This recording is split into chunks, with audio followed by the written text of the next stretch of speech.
right, everybody, welcome to episode 14 of Canadian Talk with Stephan. I have just started the fire. I've got lots to talk about today. Oh yeah, oh yeah. Nice, we're back to starting fires in here. That's my favorite part about this podcast, is just sitting in front of the fire. Unfortunately, the camera angle that I have now doesn't really show much of the fire, so, you know, it is what it is. It is what it is. It is what it is. So what's been going on lately? Oh, I've got my fire starter sticks here. Even though the fire's already started, but I'm going to use some fancy sticks. I think they are saturated in oil or something. They make it smell good. Yeah. Okay. Let's get some wood in here. Wood. Wood. Okay.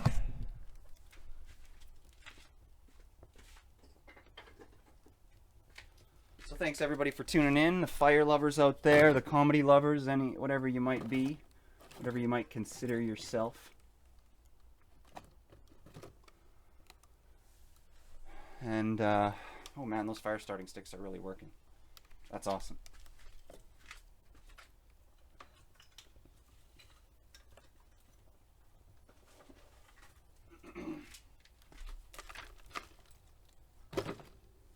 Beautiful. Let's throw a little more paper in there just for light effect, so you can see on the boxes. Yeah. All right. So we got our fire. We got our Coronas instead of Great Western. We're here on September something or other. I think it's Wednesday, so this is the day. And we're here doing what we do best, talking. You know, things have been going on.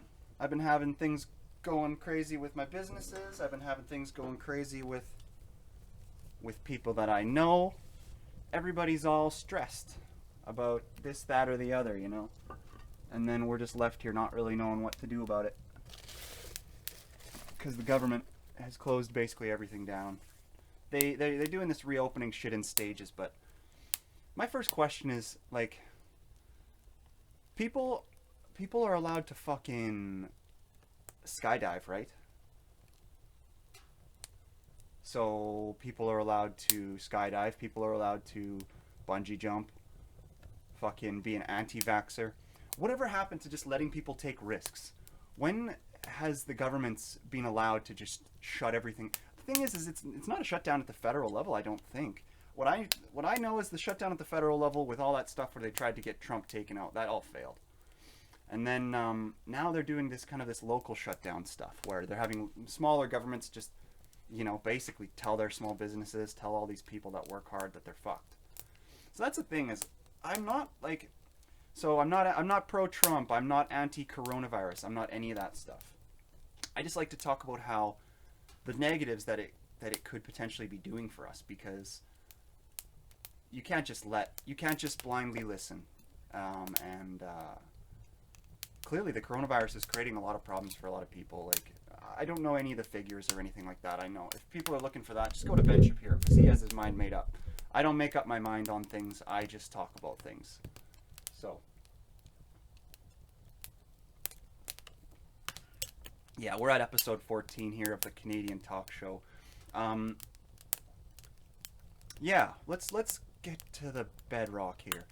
I don't know, you know, there's no other podcast in the city. I've always I've been told I'm kind of funny sometimes. I like making jokes better than I like doing anything else, so that's why I'm here. Anybody who's here with me, thank you very much. I have like 70 followers on Facebook, which I really like. And then the website and the audio clips on the website get a lot more plays than I get views on the YouTube page. But you know, working on that. I have 18 subscribers on YouTube. That's up one from last week, from the whopping 17. So pretty psyched about that.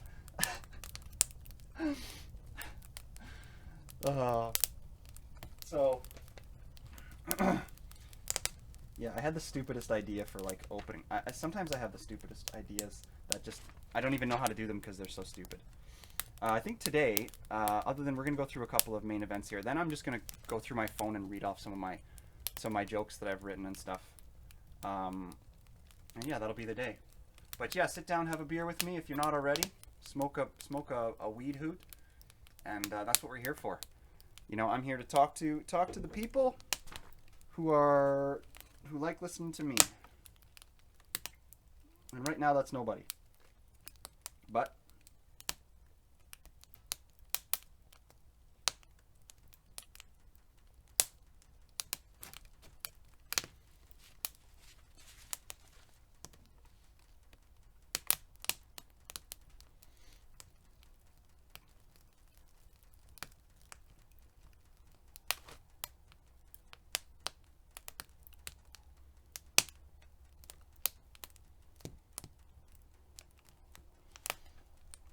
and yeah, I just had a message from one of my people that I do business with as well. And oh man, that doesn't help with the funny meter or the anything like that when you got work that's lingering and stress and stuff. It frustrates me. I feel like some of the people that get the most opportunities. Like, I'm not saying that I wasn't a privileged person and had lots of opportunity, but there's a separation between, oh, your parents do your best for when you're under 18 and they get you through school.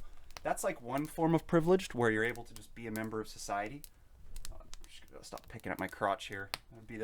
Somebody's gonna do a crotch pick highlights. Um, oh dang it! Did I lose what I was talking about?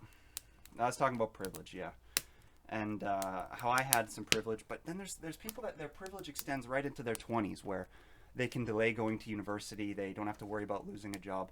Those types of people really have opportunity to go beyond the norm of what they're going to choose to do with their days. I've always been very jealous of those types of people. I bet you that 70% of the professional athletes in the world are trust fund style people like that, which does disappoint me. Even though I hope to have my family be protected by some sort of a fund that keeps everybody safe and not homeless and comfortable in living their life the way they want to live it. But I also still look down on the people who've achieved it already. Because I think we're only now equalizing into a decent world where everybody like really knows what's right and wrong and information is everywhere. Like the computer phone is essentially the new Bible, where people have finally gotten access to it all over the place, and it's really pushed understanding to a new place. So people who've been successful before now, I just assume they're assholes. Which a lot of other people do as well, but they'll not everybody, right? Like I like rich people. I'm just saying, they're probably assholes. Oh man, god damn it! Now I can't stop thinking about work. Let's see if I got any more. Probably not. Sorry, folks. I know you wouldn't want me doing this if I was having a beer with you in person, anyway. So definitely not on a show.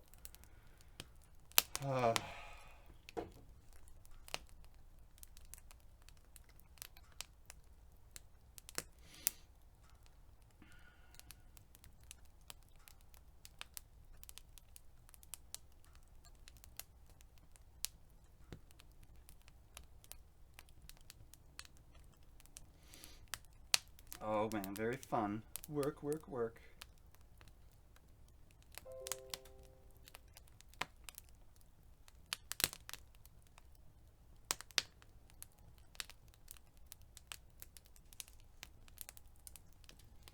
I feel better about it. I can just not think about it. No big deal. I get it's like 6 a.m. on a Wednesday. I got a long day ahead of me of yard work and property maintenance and all that kind of fun stuff. I don't know if people out there like property maintenance. I sure like it. I like just being outside and, but not though, like I couldn't be like a landscaper where it's like, hey, you got to be somewhere at a time and do that kind of stuff. It has to be for my own places where I can just come and go as I please and do it however I want, or else I'm not having it. I guess I wanted to thank some of the prospective sponsors. I wanted to thank Great Western, who I'm hoping to get as a sponsor on the podcast eventually for their beer. And then another one that I'm talking about with a buddy that I just wanted to plug really quick. I haven't even talked to him too much about it. But it's a shirt company called Strengthwear here in the city. If you like shirts, check it out. Strengthwear. It's pretty good. That's a pretty good name. You know, that's global, man. But yeah, they make good shirts and stuff. I was hoping to get them to send me some shirts so I could wear them on the podcast, but that hasn't panned out.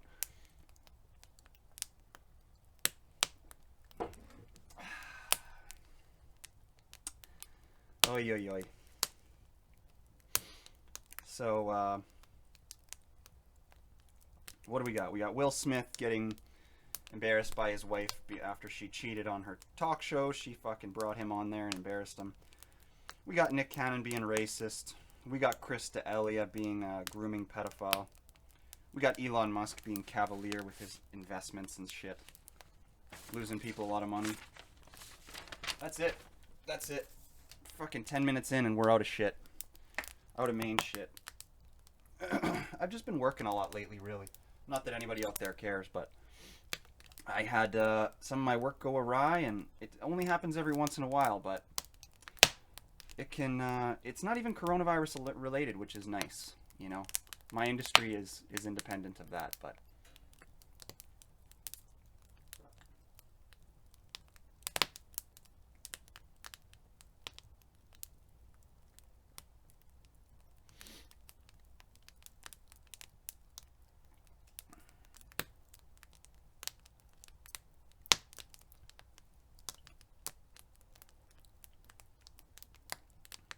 oh, sometimes I don't know if other people feel like this, but there's sometimes where I hate my phone, because just a second ago I was saying it was the Bible or whatever, but there's also times where I think it's fucking stupid, you know, and I think that all communication should just be done person to person, because yeah, it really, oh fuck, now I finally got a response. Great. Let's sit here and text about work while I'm doing my podcast. Oh no, it's a Facebook notification.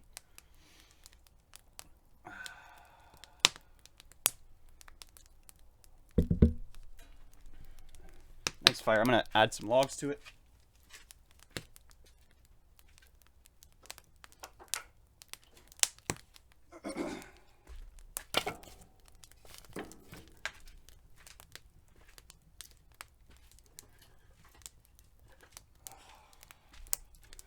This is nice. I'm starting to warm up.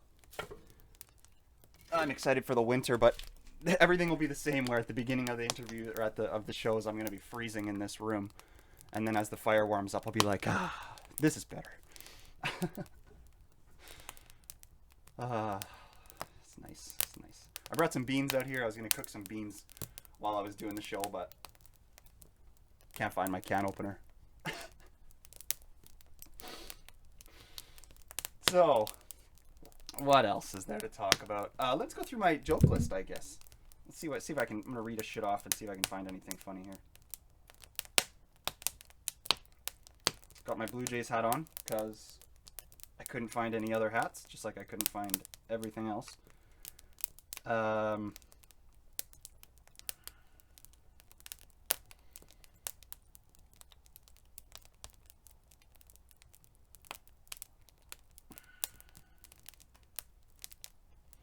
My buddy just posted something funny on. Couldn't help but notice you're trespassing on my land. Got some funny video here that was just posted on Facebook. Oh god, I love comedy skits. I've been saying that, yeah, I'm gonna be getting into doing more of those, kind of like Brent Pella or that fucking guy who does Bush Light. I think he's so funny. The guy from You Betcha.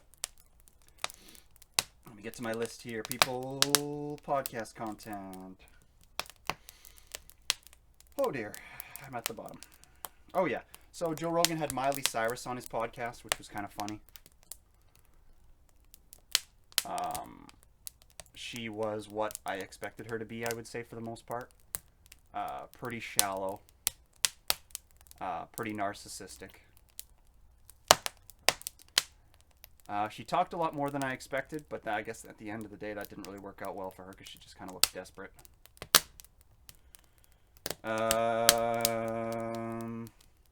Oh, I was going to do another advertisement for Jackson Design Drawings. That's a company that I run on the side for design drawings for garages and other residential projects. Just give me give me an email there on the website, or if you know me, give me a text, and I can help you get your permits passed for if you want to put in a new garage, or I can help you just plan it out, really, just the planning stage and then the drawing stage. Preliminary. I can help you with that. Jackson Design Drawings. And the email to contact about that, you can just contact me on the Canadian Talk website or over Facebook or anything like that. Stephan Jackson. Oh, there's some other people I was going to advertise for who asked me to advertise, but I don't like their shit. This one here says, solution to homelessness. Just remove them from the city. Because it says the problem is there's no laws to criminalize them anymore since drugs have been legal. Like, so essentially a lot of the ways they used to clean up the streets when homeless was overcrowding in, like, let's say these San Francisco type places, was they'd go in there and they would lock everybody up for drug possession, you know, because they're all addicted to drugs mostly.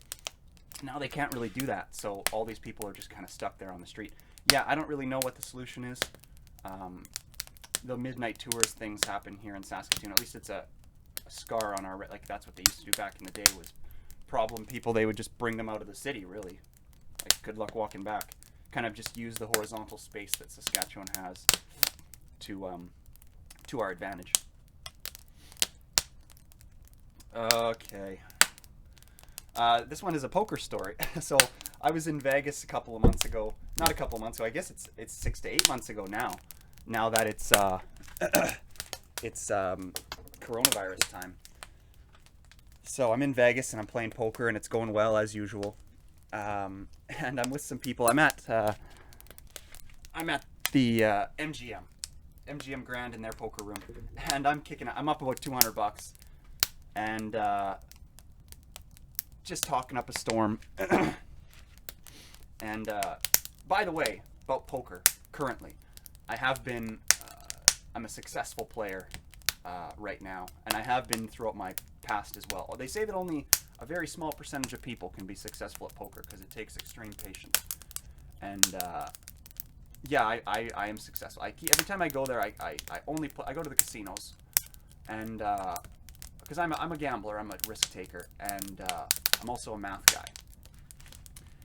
And so I like to just play poker. You know, if I go there with $100, $200, and if I lose $200, I put it on my spreadsheet, 200 minus. And the next time I go, and I do the same thing every time. I keep track of every dollar.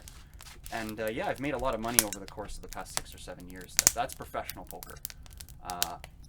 Yeah, so I was in the MGM, and I'm gonna get to my home game that I used to host to before it got turned into a debauchery. So yeah, I'm in at the MGM, and I just win I'm in the middle of a big hand, and I know that this girl hits her hand, so I fold, and I show a hand that should have paid her off. So anybody who knows poker will know what I'm talking about. I had a decent hand. It should have paid her some money, but she had a better hand, so she would have won. But I knew what she had because I could read her pretty good, and I showed her my hand. And then afterwards, she was asking me about how I could read her, and then I freaked her out because I was like, and I don't know if this is racist or whatever, but this is part of poker. You know, it's not racist. It's using generalizations to make deductions. So it was an Asian woman, and we were in Vegas, which I know has a lot of old folks' homes. And she was the type that looked like she worked in healthcare. Not that all Asian women work in healthcare, okay. But I was like, after I made the good decision in the poker hand, I was like, you work as a nurse in an old folks' home. And I guessed it right on. And everybody at the table was freaking out. And then I went around the table, kind of like in Good Will Hunting there, where he says everybody's hand, but I essentially just gave everybody their personality character profile. And I got it right on with all 7 people that were at the table.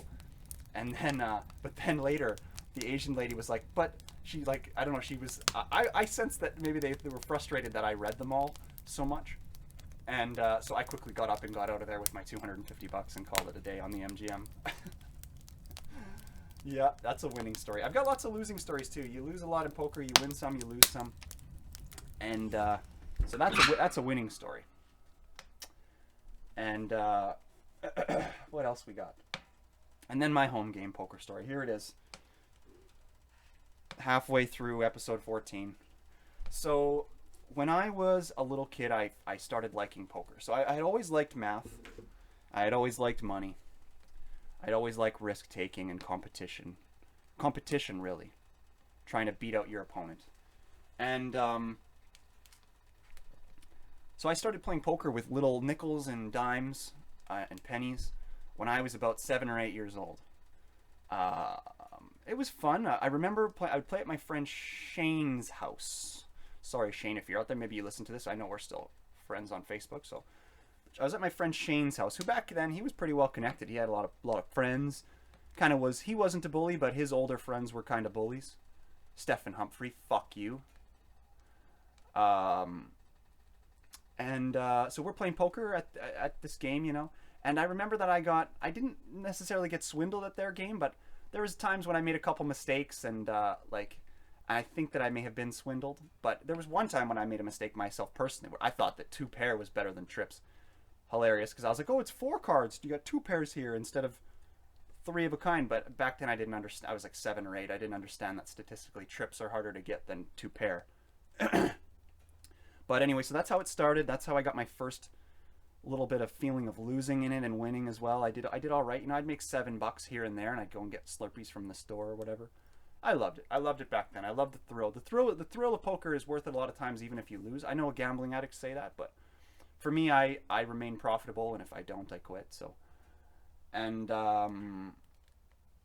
so that progressed on to teenagehood.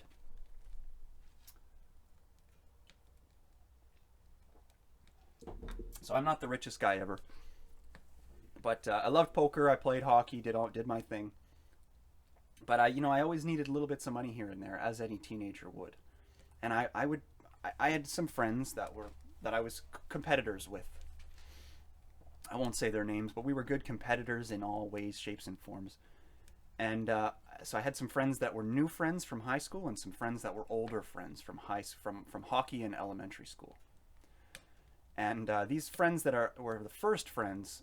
We used to play when we were, like grade 9, grade 8, and we played some good games. But I had a feeling that they were kind of cheaters. So they would cheat a little bit. They would put a card in their pocket, and they'd pull it out every now and then and use it, or they'd skim the pot a little bit and take some money off of there. And so I knew that. I knew that that was going on. Or they would shuffle and look at, like, they would do dirty shuffles. So there's lots of ways to cheat it in poker games, okay? So I knew that that was going on. We played. It was just for fun at the time because it was only for $5 here and there, $2 even. We'd play for a toonie, literally, and we'd play for hours. And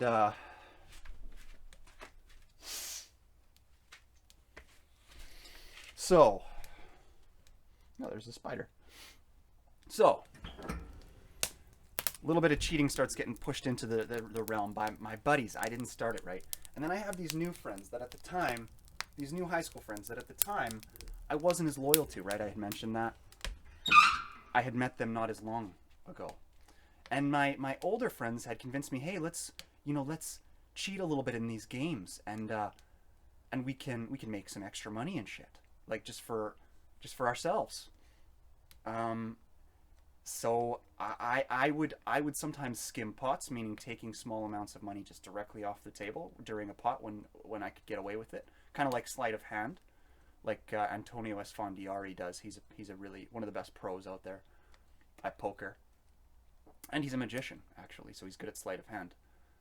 And so I would skim pots. I would dirty shuffle. Dirty shuffle was one that I would do a lot, where I would shuffle and I would put cards in certain places, and I would look at certain cards that I could see as I was shuffling, and then I would know who would have them, or at least I would know that they were out on the table, so I would know that they're out there and I could be careful of them. And you'd be surprised how that comes in handy in many times. It was horrible. Honestly, it was horrible what I did. Not only is cheating bad, but cheating with your friends there is the worst possible thing. And ultimately, I was the captain of the game, and it was just really a cheating feud between a group of my older friends and a group of my newer friends. So it was just a horrible thing to do. Horrible memories. Horrible memories.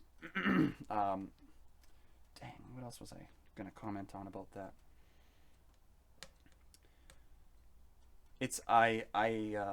the way I'm not, I'm not sidestepping responsibility in any way, but I do look at it um, as it was my fault, but like it was several of ours fault, but it was my fault for letting it happen, um, and making the decision to do it. But it's like also though I do see the way I was raised. I was indoctrinated into a life of competition and how you had to win, and I wasn't able to separate that. I see that. I see what happened with my old friends. There was about four of them really that were close friends with me that I no longer really talk to because of the bad blood from the dishonest poker. And they moved away and stuff. I'm not some pariah. They moved away, so we haven't had a chance to really talk about it. But it hurts. It hurts inside. And what was I gonna say? That I see. I kind of blame my indoctrination into competition for what happened. And I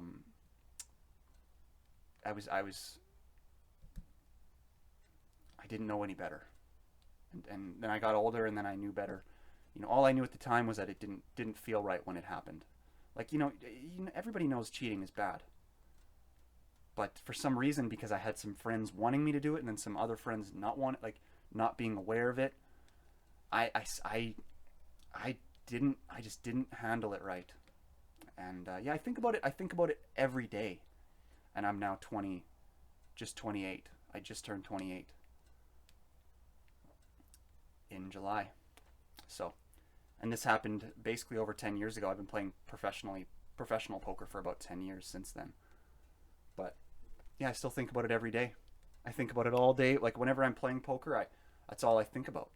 Really, it's one of the reasons I love to play poker. Honestly, is to show, just to remind myself every time I play that I won't ever do that again.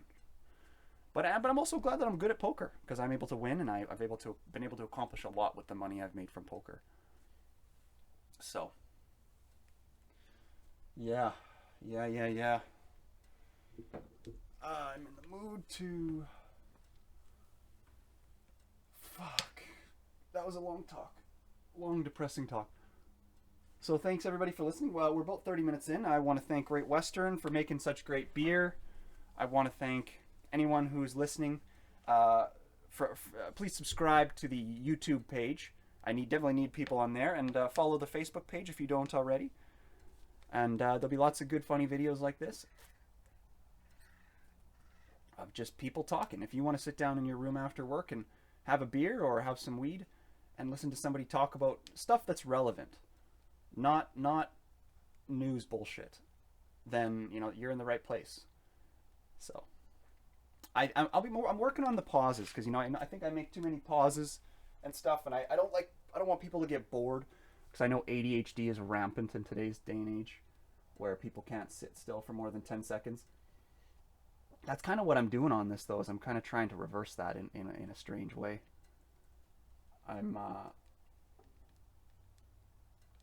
That's why I'm attracted to long form, is because I'm just getting sick of all the short form. Even when you watch some of the videos on YouTube and stuff, the edits, it's like quick cut edits, where the scenes aren't even longer than 4 seconds. It's like bang, bang, bang, bang.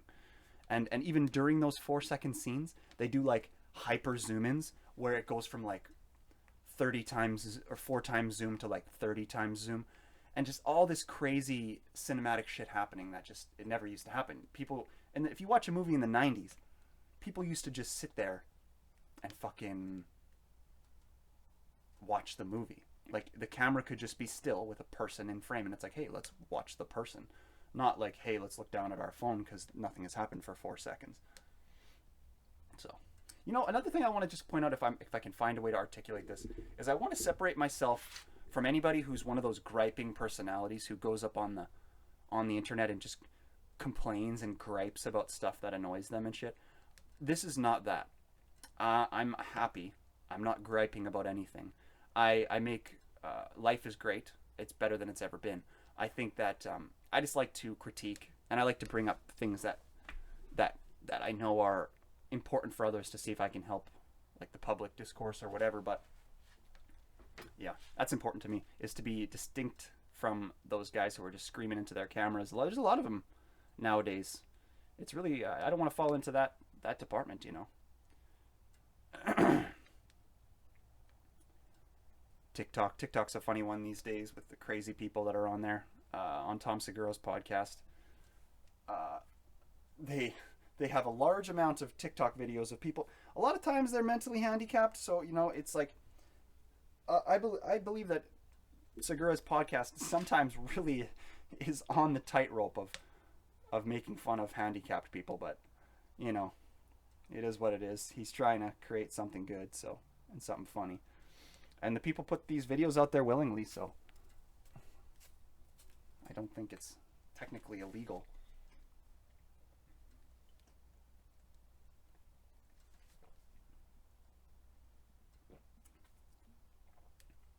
You know, as I've been doing these, I always thought that when I was going to be doing them, I was going to be sitting down for 2 to 3 hours. And I know that you kick into a new gear up in that range, and I've been trying to get up there, but I just haven't been able to last long enough with any of these yet. I've been busy because I'm building an expansion on a property, and I'm trying to get it done before winter. But still, you know, it is hard to talk for 3 hours. But also, it's a beautiful thing, practicing. Like talking, it's crazy because people need to practice talking more, and it takes a lot of practice. Like, if you want to articulate what's going on in your head, like, man, sometimes the way I feel when I talk, at least when I was younger, for sure, is I used to feel like I was trying to express myself, and I was jumping from, like, you know those little logs in the park that they, like a bollard. I felt like I was jumping from bollard to bollard, like discrete. These discrete words. A word is a discrete expression of emotion. Not a continuous expression of emotion. It's one thing. It's there. It's discrete. Not discrete as in like quiet. It's separate, like the mathematical definition of discrete. And if you want to get closer to that feeling of continuous expression, the ability to really say what you want to say and unlock whatever it is in here that's making you feel stressed or whatever it is, you got to practice talking, or else you won't be able to say the right words to say the things that you want to say to somebody, because sometimes that's really important. Let's check the old phone ski again. Haven't heard it ring, but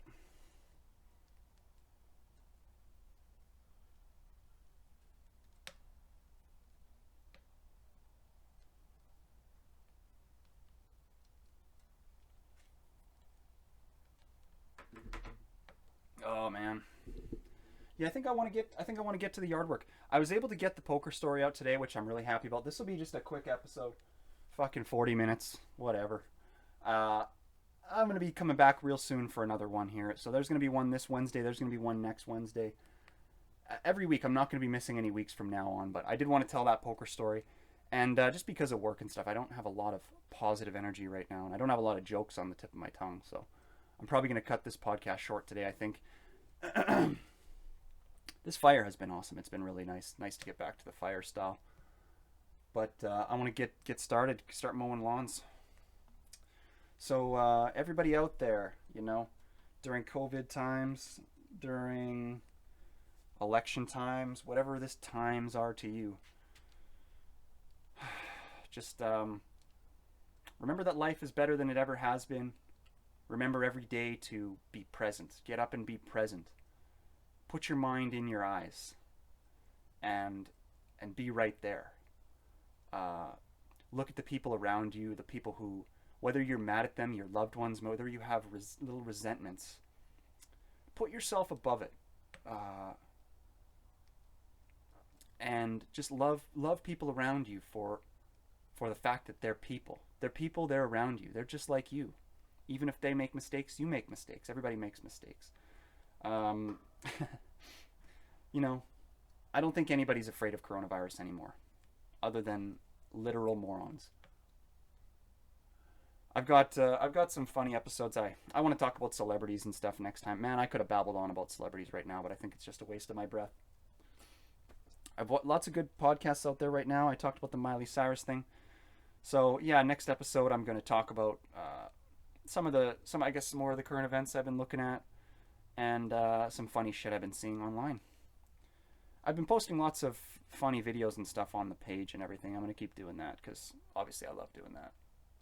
And yeah, anybody out there who is listening to my voice right now, uh, thank you very much.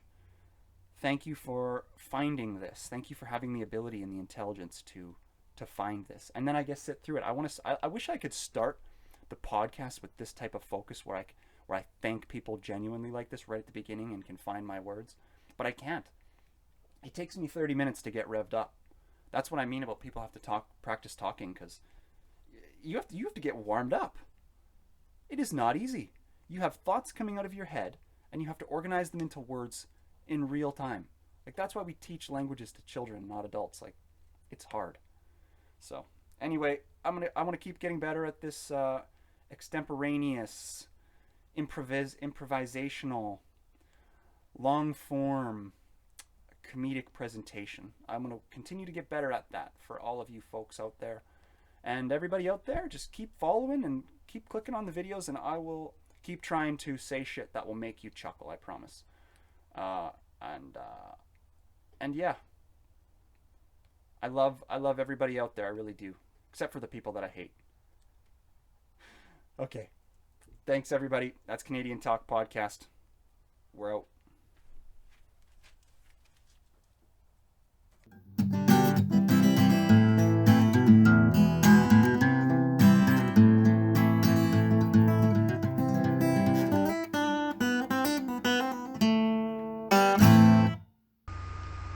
Thanks for listening, and any questions or concerns for the show, as well as voice recordings and voice messages that you'd like us to listen to, or advertisement inquiries, please forward those along to CanadianTalkWithStephan@gmail.com. Thanks.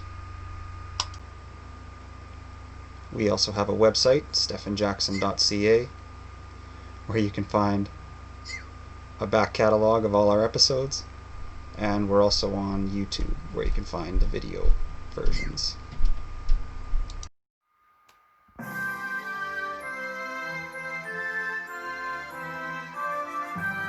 Canadian Talk.